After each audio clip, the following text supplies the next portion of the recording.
Meus queridos, há um bom tempo eu tenho caminhado com uma família, e essa família, a mulher evangélica há muito tempo, a filha sempre não sabendo para onde vai, o que fazer da sua vida, e o senhor, 70 e poucos anos, muito resistente em toda a sua vida ao evangelho, à igreja, aos crentes, e muitas tentativas de muitas igrejas ao evangelizá-los, né, não deu certo, porque ele colocava para correr.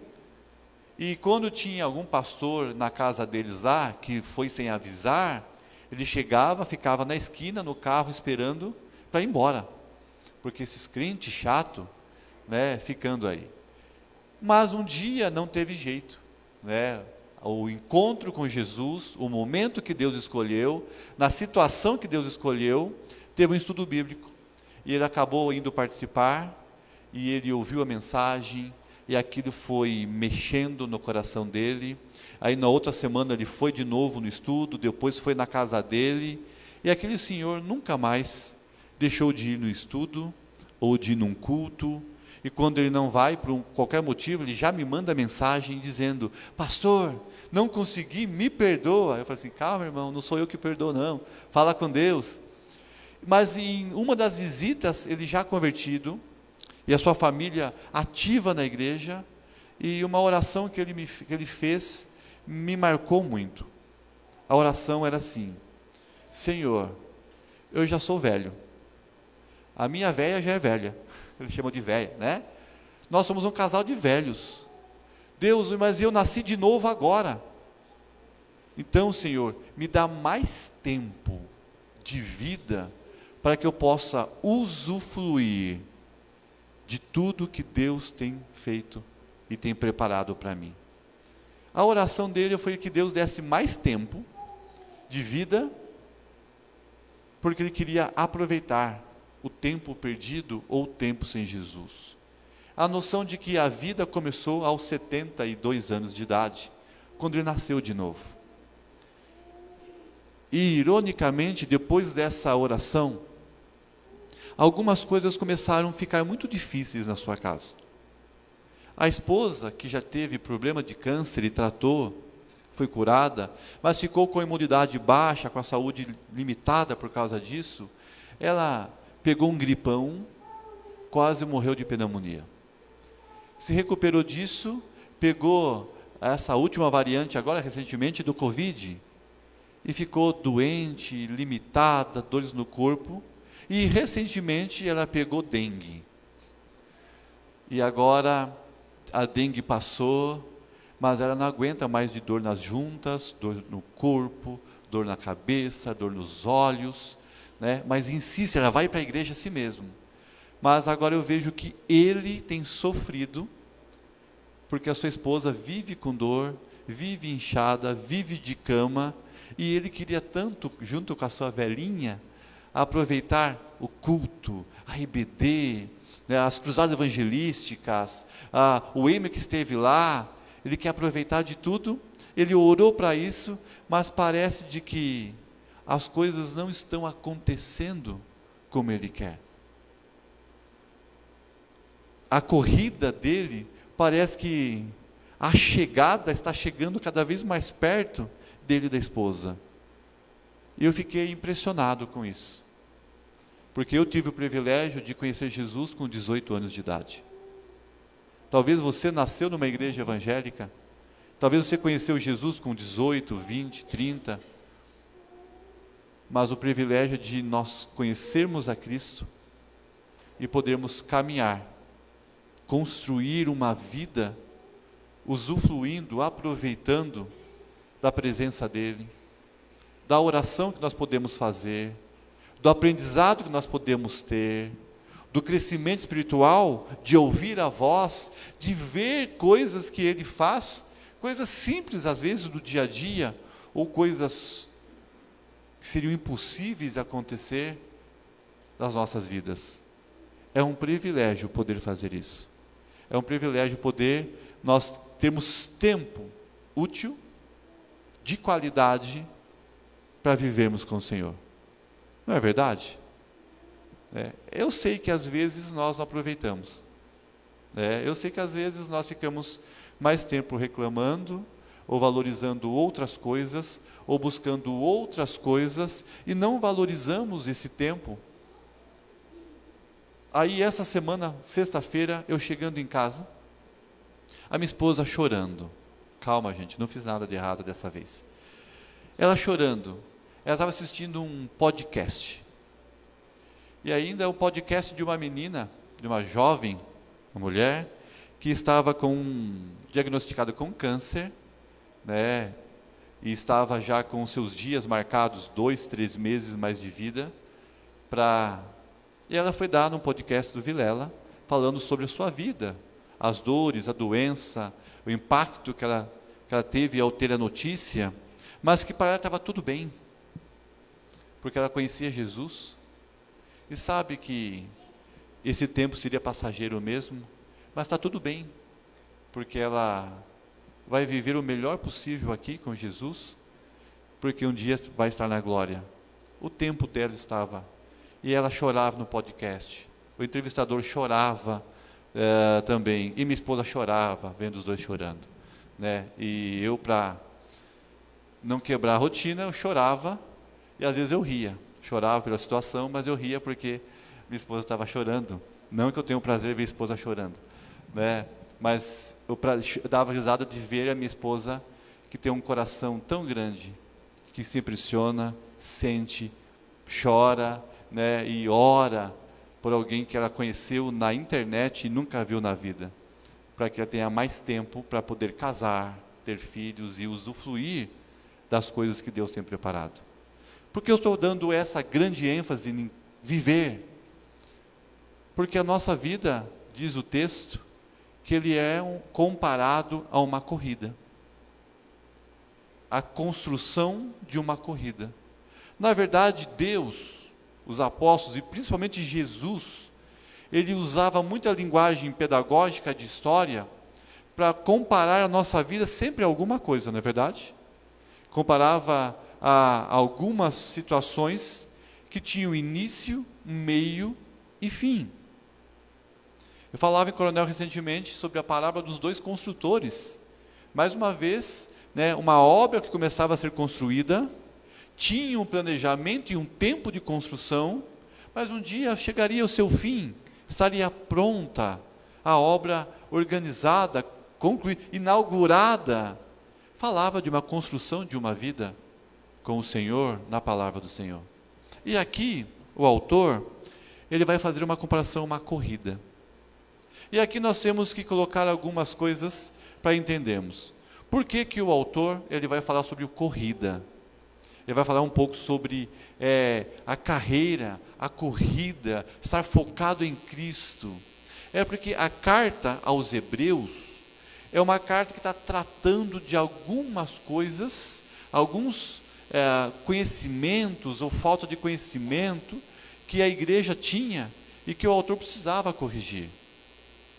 Esses hebreus, esses judeus, eles eram muito pegados à tradição, muitos ligados à lei, à circuncisão, ao sábado, às comidas proibidas e não proibidas, à cultura, a tradição, a lei era muito forte. E eles achavam que eles precisavam de Jesus, sim, só que Jesus não era o suficiente para a vida deles. Então eles precisavam de Jesus e ser circuncidado. Outros diziam, precisamos de Jesus e guardar o sábado.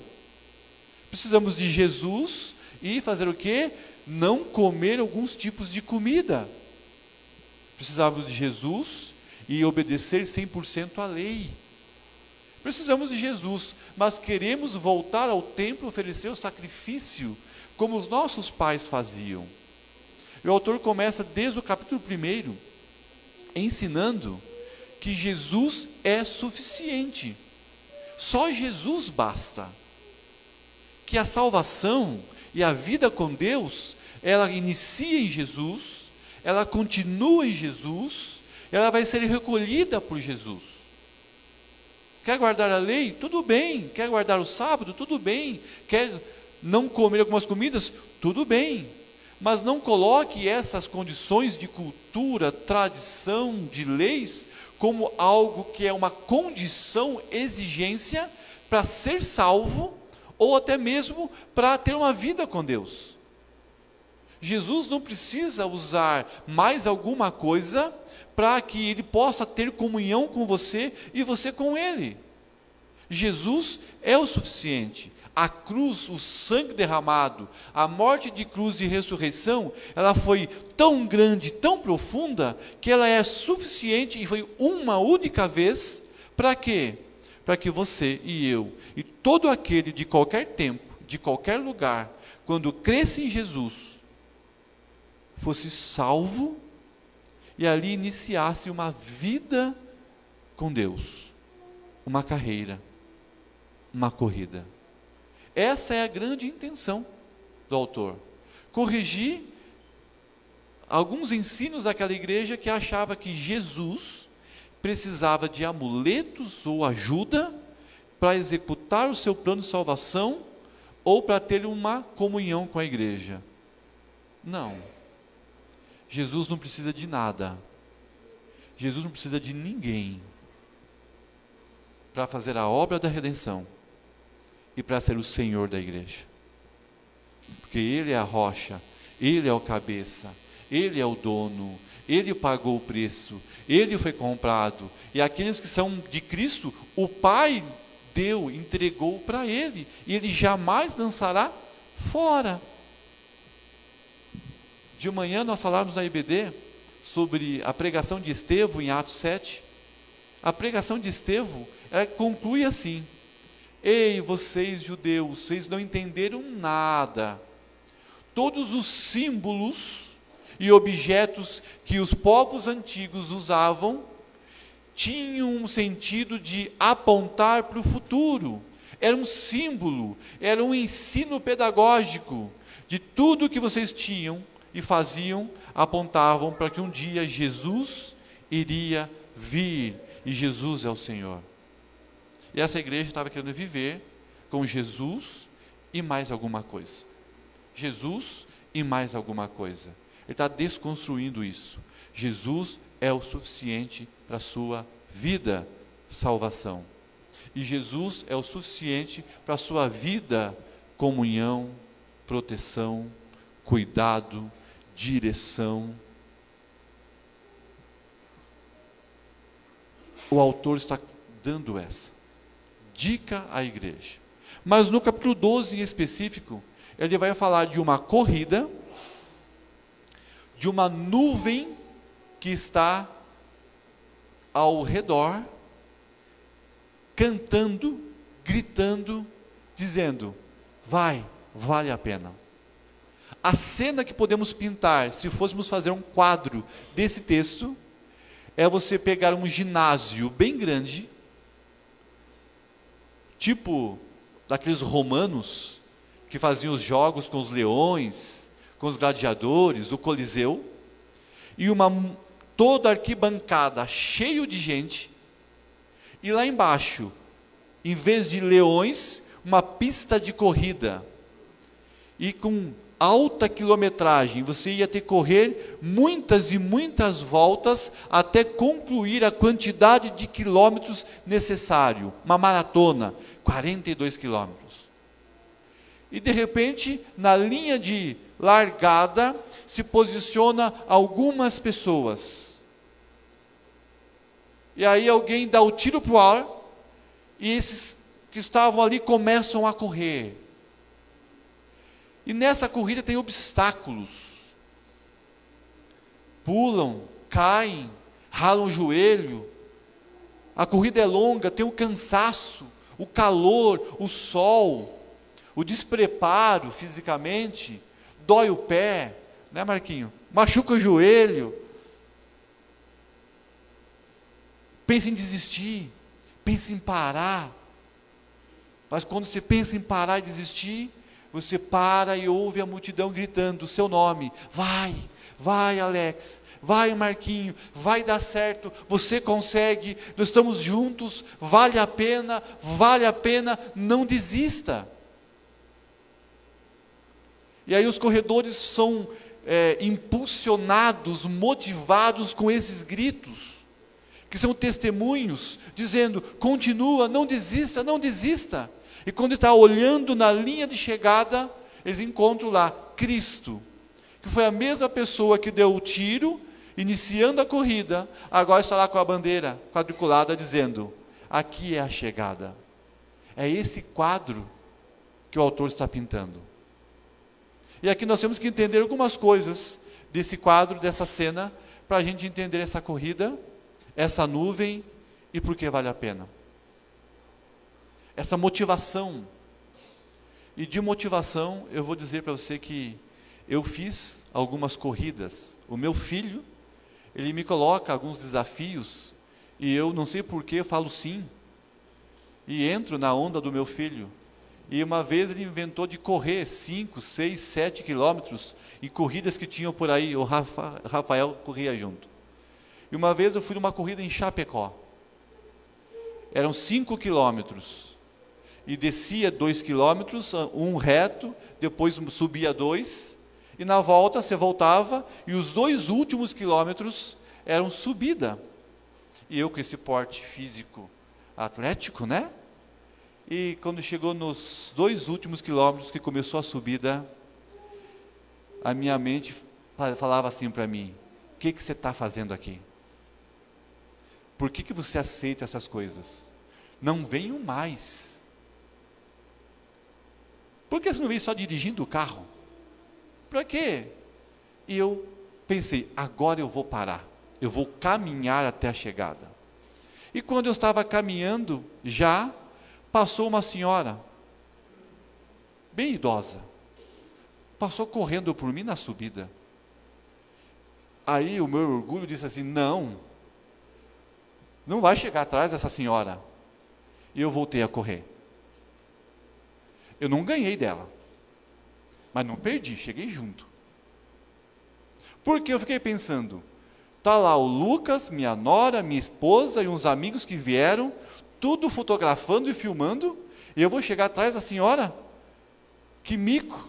Não, eu vou empolgado, a minha motivação é, eu vou chegar na corrida correndo, junto com ela, e vou dizer ainda, eu estava incentivando, motivando ela. Só que eu cheguei, deitei, e ela foi fazer polichinelo, acho que para esquentar o corpo. Eu vi que eu estava mal. Mas a minha motivação foi, aquela senhora que correu do meu lado, estava correndo, eu disse, eu não vou perder para ela, eu vou alcançá-la, mas eu precisava de uma motivação. Interessante, eu estava caminhando, eu não aguentava mais, mas aquele motivo bobo, me fez correr mais 1 quilômetro, morro acima, para chegar onde eu queria chegar.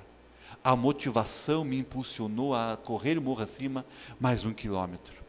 Esse texto está falando de motivação para a sua vida cristã, para andar mais 1 milha, depois mais 1 milha, depois mais 1 milha com o Senhor.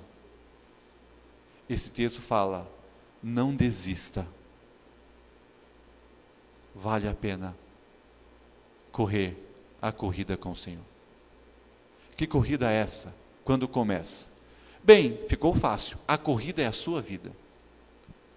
Mas ela não começou e não começa no dia que você nasce, né? Você é uma criancinha, um bebê, você nasceu. Sim, essa pode ser uma corrida da sua vida.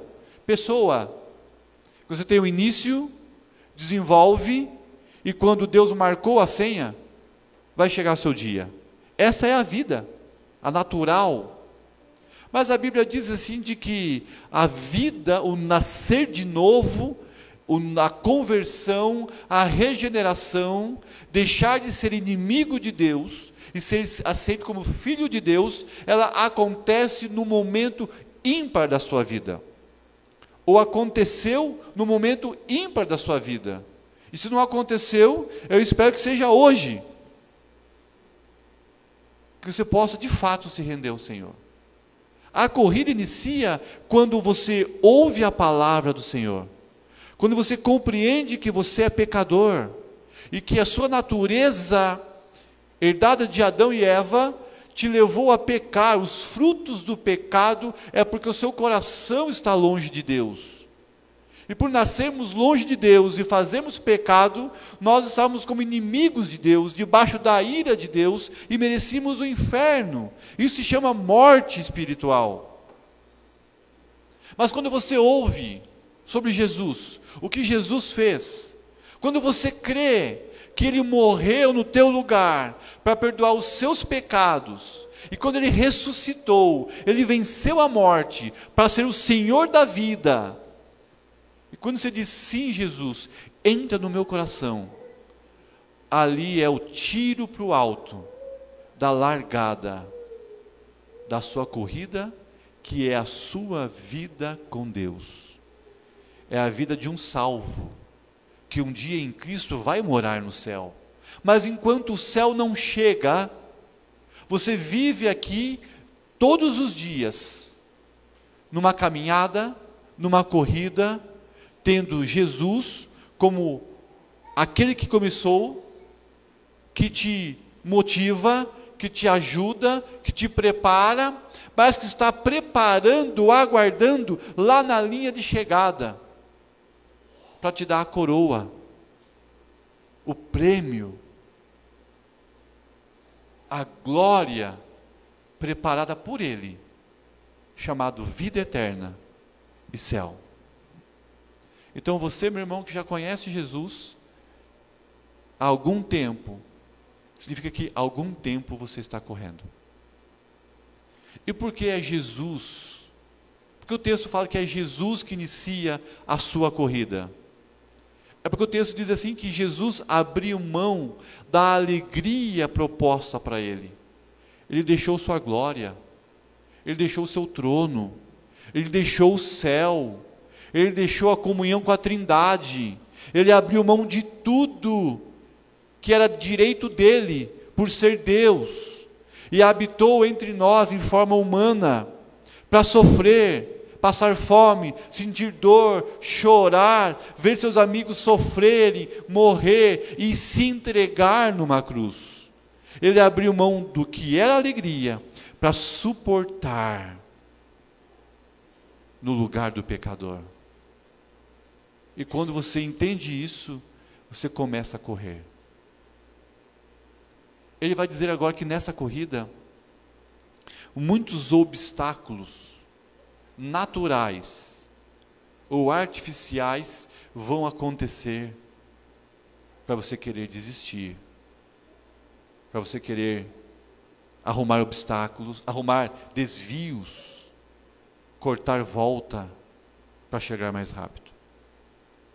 Ele vai dizer assim de que o pecado que ainda nos ataca, as tentações que ainda nos provocam, as dificuldades naturais que acontecem, doenças, dificuldades com a família, dores, algumas coisas políticas e econômicas, dinheiro, desemprego, dificuldades financeiras, aquele boleto que vence amanhã, algumas coisas que são colocadas por outros, como brigas, acusações, perseguições, tentações, são coisas que vão acontecer no nosso dia a dia. Nós iniciamos o culto no meio do louvor orando por 2 pessoas, e antes de vir para cá nós orávamos pelo Paulo, que vai fazer a cirurgia do ombro amanhã, o pai do Rafa. Orávamos também pelo Júnia e o Pedro, Cláudio, de Mangueirinha, que vai fazer cirurgia dos olhos na segunda-feira, lá em São Paulo. Tantos irmãos que passam por dificuldades de doença, né? De dores.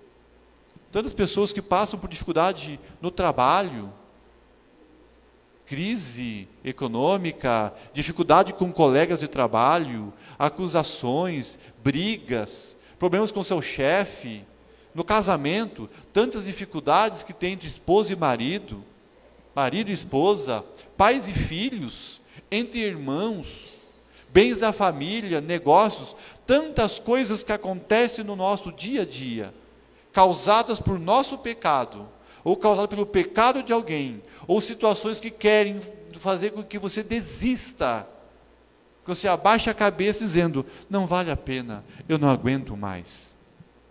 São essas barreiras que nós temos que aprender a tirar o peso, tirar o que está atrapalhando, abrir mão para termos o uniforme correto, o peso correto, a preparação correta, a motivação correta, para poder chegarmos até a linha de chegada.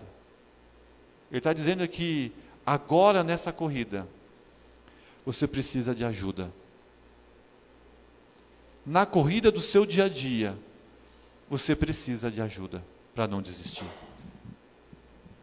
Não sei como que você está, mas todos os dias eu acordo, levanto e tenho uma conversa com Jesus. Eu falo, Jesus, mais um dia, se o Senhor não me ajudar, eu não vou conseguir resolver tudo o que eu tenho para resolver. Se o Senhor não me ajudar, não me der a sabedoria, não me der a paciência, não me der a coragem, não fechar minha boca de vez em quando, eu não vou acabar bem esse dia. Porque se Ele não me ajudar nessa corrida, eu vou ficar pelo caminho. E é nesse sentido, meus irmãos, que o Salmo 23 faz sentido. É nesse sentido que o Salmo 23 foi construído. O Senhor é o meu relação da corrida. Só que ali, em vez de correr, agora você está num rebanho, andando, dia após dia, com o pastor. E esse pastor faz o quê? Né? Ele é meu pastor e nada, porque, como que é? Nada me? Isso, sabe mais que os pais. Hã? Nada me faltará, porque Ele sustenta, Ele guarda, Ele motiva, Ele repreende, Ele cuida, Ele fecha a porta, Ele abre porta.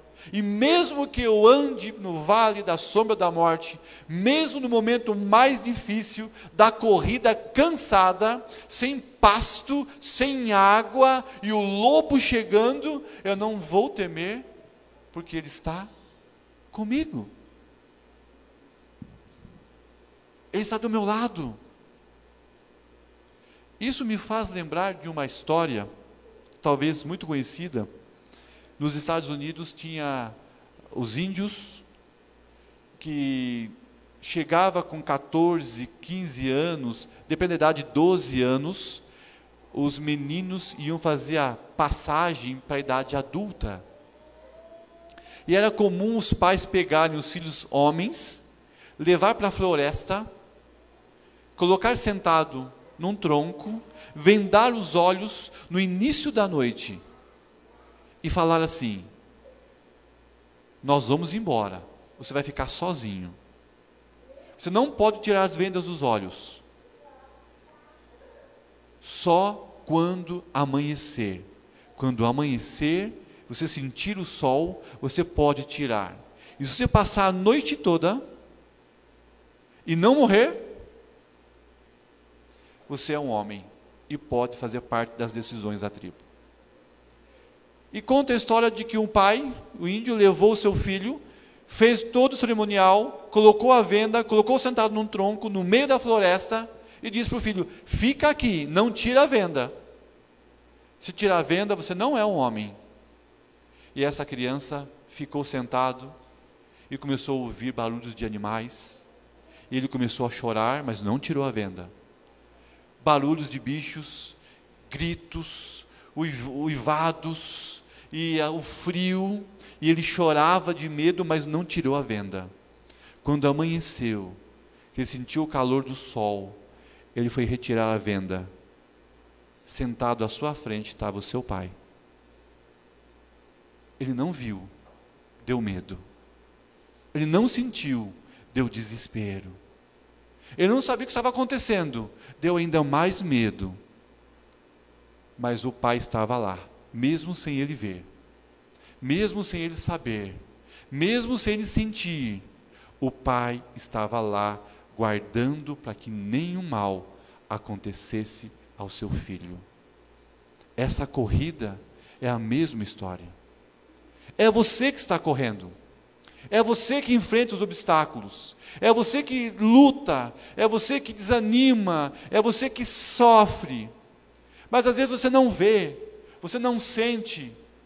Mas Deus, e nesse caso o Senhor Jesus, que iniciou a corrida, que iniciou a obra em você, Ele vai concluir, Ele vai terminar, Ele vai fazer chegar ao final, porque Ele está em você, Ele vive em você, e Ele habita em você. Então não precisa ter medo e nem desespero, continue correndo. E por fim, temos aqui a nuvem da multidão, que está gritando o seu nome, dizendo: não desista, que vale a pena. Quando eu vou dar estudo sobre esse texto, eu pergunto para as pessoas: quem é essa multidão? E a maioria dá umas informações fáceis, mas às vezes erram o texto, erram a ideia. Aqui ele está dizendo, essa nuvem de multidão, essa multidão, uma nuvem, são todas as pessoas que já iniciaram a carreira e já completaram, já chegaram ao fim. E aqui ele começa a dar uma lista de pessoas que dizem que vale a pena andar com Deus. Ele vai falar sobre Noé, sobre Enoque, Abraão, Isaac e Jacó, estão lá gritando o seu nome, Moisés, o rei Davi, Salomão, os juízes, todos os homens e mulheres, Raabe, Esther, homens e mulheres que um dia creram na promessa de Deus da salvação, creram no amor de Deus e começaram a sua vida e viveram uma história inteira de lutas e no final entregaram a sua vida, como Estevão dizendo: Pai, recebe o meu espírito, eis que vejo o céu aberto e o Filho do homem, Jesus, em pé, me esperando. É uma nuvem de testemunha de homens e mulheres na Bíblia, que já passaram por o que você passou, que já correram essa corrida, e venceram. E nós temos mais do que eles. Nós temos Paulo, Pedro, João, Tiago, homens e mulheres na Bíblia, no Novo Testamento, que também andaram com Cristo e morreram por amor a Cristo. E Paulo encerra dizendo: combati o bom combate, encerrei, a minha corrida chegou ao fim, guardei-a, porque vale a pena. E nós hoje temos algo a mais de nuvem. Pessoas que nós conhecemos e que já partiram, pessoas que nós convivemos e que conheceram a Cristo e que deram um bom testemunho na sua vida, apesar das lutas, e que morreram dando testemunho que vale a pena. Eu vou citar aqui um. Eu gosto muito de falar sobre ele porque foi um exemplo de homem, um exemplo de fé. João Pedroso, meu pai. Já falei aqui algumas vezes dele. Nos últimos dias de leito, com um câncer terrível, ele reuniu toda a família, os filhos, as noras, os netos, o Lucas, meu filho, era pequeno, e meu pai encerrou a última semana dele, dando 2 frases. Depois ele cantou um hino. Eu levei 10 anos para conseguir voltar a cantar esse hino, tão difícil que foi para mim. Mas as 2 frases que para mim é a motivação e um grande exemplo de vale a pena andar com Cristo, ele diz assim: como homem, eu olho para todos os meus filhos e vejo que eles estão casados, formados e são pais. Como pai, homem, eu venci. Segunda frase: como crente, pai crente, Eu vejo todos os meus filhos, pastor, presbítero, diácono, vejo todos os meus filhos servindo ao Senhor. Então eu venci. Foi a última semana e as últimas frases que eu ouvi do meu pai. Meu pai dizendo: estou partindo. Chegou minha vez. A chegada está se aproximando. Mas vale a pena porque eu venci. Construí a minha história com a minha família, testemunhando de Jesus. E agora eu vejo os meus filhos servindo a esse Jesus. Vale a pena. Posso morrer tranquilo. E a música que ele cantou, aquela música, sei que os teus olhos, né, sempre atentos estão em mim.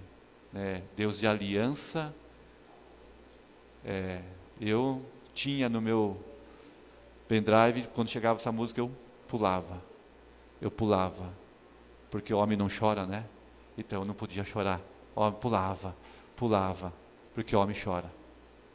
Quando nós entendemos que vale a pena andar com Jesus, quando nós entendemos de que a nossa vida começou e vai ter muitos obstáculos até chegar no final, mas que o próprio Jesus disse: eu estou com vocês, não desista.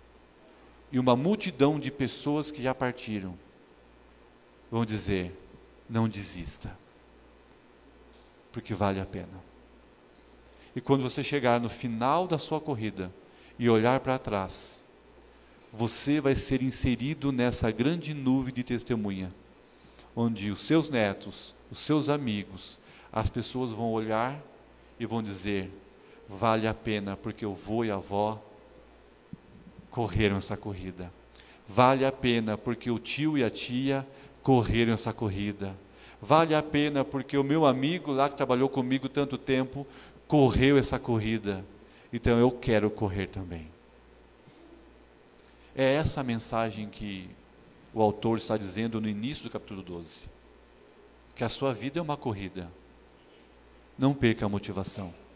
Olhe para o autor e consumador da sua fé, Cristo Jesus, porque Ele garante que vale a pena. Eu não sei o que você está passando hoje. Eu não sei se você pensa em desistir da sua fé. Eu não sei se você pensa em desistir até mesmo da sua vida. Eu não sei se você quer desistir do seu casamento, do seu trabalho, do seu marido, da sua esposa. Que você pensa em desistir de tudo e adquirir o dom de avestruz, né? Enfiar a cabeça num buraco e se isolar do mundo. Eu não sei como que você está nessa corrida, mas eu quero dizer para você nessa noite: não desista. Vale a pena. E uma das coisas que o importante de ser igreja de Jesus é poder olhar ao redor e ver um monte de gente correndo com você. Ver um monte de gente correndo junto. Quem sabe você não pode ser a senhorinha que estava do meu lado, motivar o seu irmão e a sua irmã dizendo: bora, vamos chegar lá. Cansado, esgualepado, mas vamos chegar lá. O seu irmão, a igreja, a comunhão, é um grande instrumento de Deus para nos motivar, dizendo: vale a pena. Se está querendo desistir da corrida, peça ajuda. Peça para um corredor do seu lado, dizendo: me ajude a correr, que eu preciso de você. Ore comigo. Toma um café comigo. Vamos ser igreja, correndo junto a corrida da nossa vida. Amém? Vamos orar? Feche seus olhos mais uma vez. Pai querido, nós te agradecemos, porque tua palavra nos ensina que o Senhor está conosco. Obrigado, Senhor, por ser o nosso Deus, por nos chamar, por nos amar, por nos dar a vida eterna e por cuidar diariamente, sendo o nosso Deus. Nos ajuda a corrermos com santidade, nos ajuda a corrermos com fé, nos ajuda a corrermos na tua presença, nos dá o preparo para isso, Deus, diariamente. E nos ajuda, Deus, a não desistirmos porque precisamos do Senhor, precisamos da sua ajuda. Pai, também que ao iniciar essa semana, o Senhor possa nos abençoar, ir à frente, preparar o caminho, tirar os obstáculos, limpar tudo aquilo que nos atrapalha, nos dá a motivação, a alegria, a esperança, nos dá a vitória diária, Pai, eu peço. Nos dê a tua presença, Deus, eu peço. Em nome santo de Jesus. Amém.